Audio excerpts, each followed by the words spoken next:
Hello and welcome to our channel. आज हम इस वीडियो में एकांकी संचय के चैप्टर 2 बहू की विदा की हिंदी एक्सप्लेनेशन डिस्कस करेंगे। तो वीडियो स्टार्ट करते हैं। प्रस्तुत एकांकी बहू की विदा श्री विनोद रस्तोगी द्वारा रचित है। इस एकांकी के माध्यम से लेखक ने हमारे समाज में व्याप्त दहेज की समस्या को दर्शाया है। इस एकांकी में कुल 5 पात्र हैं। जीवनलाल, उनकी पत्नी राजेश्वरी, उनका बेटा रमेश, बहू कमला और प्रमोद जो कमला का भाई है। प्रमोद की बहन कमला का विवाह जीवनलाल के पुत्र रमेश के साथ होता है। प्रमोद अपनी पारिवारिक हैसियत के हिसाब से दहेज देता है। जीवनलाल आशा के अनुरूप दहेज न मिलने से चिढ़ा हुआ रहता है। विवाह के बाद पहला सावन आने पर बहू को उसके मायके भेजे जाने की एक रस्म होती है। उसी रस्म को पूरा करने के लिए प्रमोद अपनी बहन कमला को विदा करके ससुराल पहुंचता है, परंतु कमला के ससुर जीवनलाल अपनी बहू की विदा नहीं करना चाहते। जीवनलाल के अनुसार बेटे की शादी में बहू कमला के परिवार वालों ने उसकी हैसियत के हिसाब से उनकी खातिरदारी नहीं की तथा कम दहेज दिया। इससे उनके मान पर धब्बा लगा है। जीवनलाल प्रमोद पर व्यंग करते हुए ये भी कहता है कि जब उनकी मुंह मांगा दहेज देने का सामर्थ्य नहीं था तो अपनी बहन की शादी उनके बेटे से क्यों करवाई। अब जब तक दहेज की पूरी रकम अर्थात 5,000 नहीं चुका दी जाती वह कमला को अपने मायके विदा नहीं करेगा। प्रमोद जीवनलाल से अपनी बहन को मायके भेजने की प्रार्थना करता है और केवल लड़की वाला होने के कारण उस पर होने वाले अन्याय का विरोध करता है। इस पर जीवनलाल उसे अपनी बेटी गौरी के विवाह का उदाहरण देते हुए कहता है कि वे भी लड़की वाले हैं, परंतु उसने अपनी बेटी का विवाह बड़े धूमधाम से किया। उसने अपनी बेटी के ससुराल वालों की इतनी खातिरदारी की कि सभी दंग रह गए। इसलिए लड़की वाले होते हुए भी उनकी मूंछ ऊंची ही है। इस समय उनका बेटा रमेश उसी बेटी गौरी को विदा करवाने उसके ससुराल गया है और किसी भी समय रमेश अपनी बहन गौरी को लेकर यहाँ पहुँचता ही होगा। प्रमोद उसके बाद अपनी बहन कमला से मिलता है और उसे सांत्वना देते हुए कहता है कि वह वापस जाकर अपना घर बेच देगा और दहेज की रकम का जुगाड़ कर लेगा। इस पर कमला अपने भाई को समझाती है कि घर बेचने की बात वह बिल्कुल ना करे, क्योंकि अभी उसकी छोटी बहन विमला की विवाह की जिम्मेदारी उसके सर पर है। और क्या हुआ यदि वह पहला सावन अपने मायके में ना बिता पाए। यहाँ ससुराल में उसकी सास और ननद गौरी बहुत अच्छी है। गौरी के आने से तो उसे अपनी सखियों की कमी भी नहीं खलेगी। उनकी समय कमरे में कमला की सास राजेश्वरी का प्रवेश होता है। राजेश्वरी को अपने पति की स्वार्थी प्रवृत्ति का पता होता है।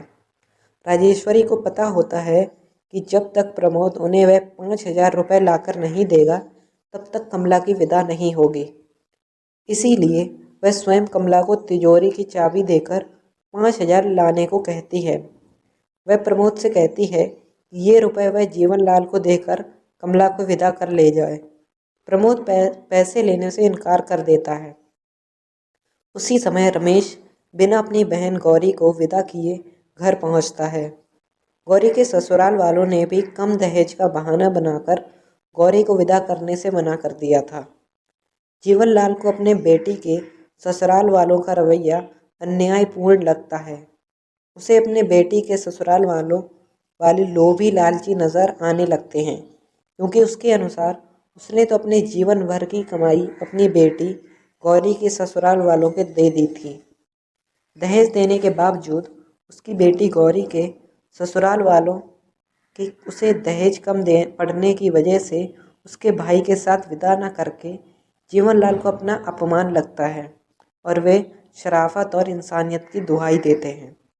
तब राजेश्वरी ने अपने पति जीवनलाल की आंखें खोलने के लिए कहती है कि अब वे शराफत और इंसानियत की दुहाई दे रहे हैं, जबकि खुद अपनी बहू को दहेज के 5,000 कम पड़ने की वजह से उसके भाई को अपमानित कर विदा नहीं कर रहे थे।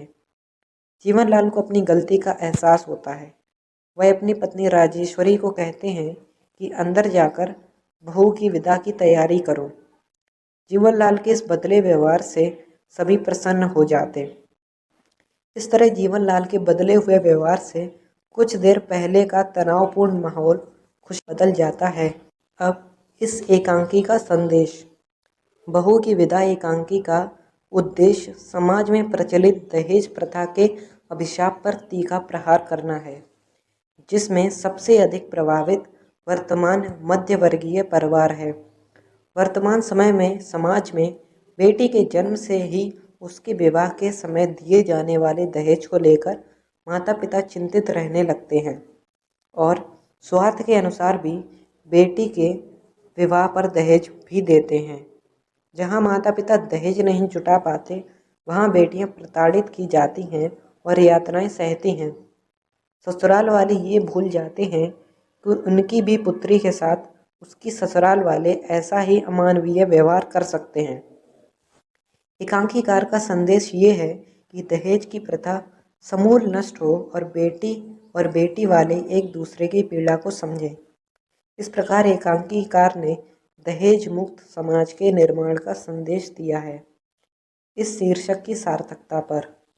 बहू की विदा शीर्षक सटीक और सार्थक है, क्योंकि यह एक सामाजिक कुरीति को दर्शाता है जिसे समय रहते दूर नहीं किया गया तो उसका दुष्प्रभाव हमारे समाज को खोखला बना देगा। बहू की विदा एकांकी में दहेज के लालची जीवनलाल अपने पुत्र रमेश की पत्नी को उसके पहले सावन पर मायके इसलिए नहीं भेजना चाहता क्योंकि वह पूरा दहेज नहीं लाई थी। वह बहू के भाई प्रमोद के प्रति भी कटु शब्दों का प्रयोग करती है, पर जब उसकी बेटी के ससुराल वाले भी इसी प्रकार की मांग करते हैं तो वह अपने किए पर लज्जित होकर बहू की विदा को तैयार हो जाता है। कहानी के शीर्षक से इस बात का संकेत मिलता है कि कहानी के घटना चक्र का संबंध जीवनलाल के बेटे की बहू और उसकी पुत्री की विदा से ही है। अगर आपको ये वीडियो अच्छा लगा हो तो वीडियो को लाइक करें और चैनल को सब्सक्राइब करें। Thank you.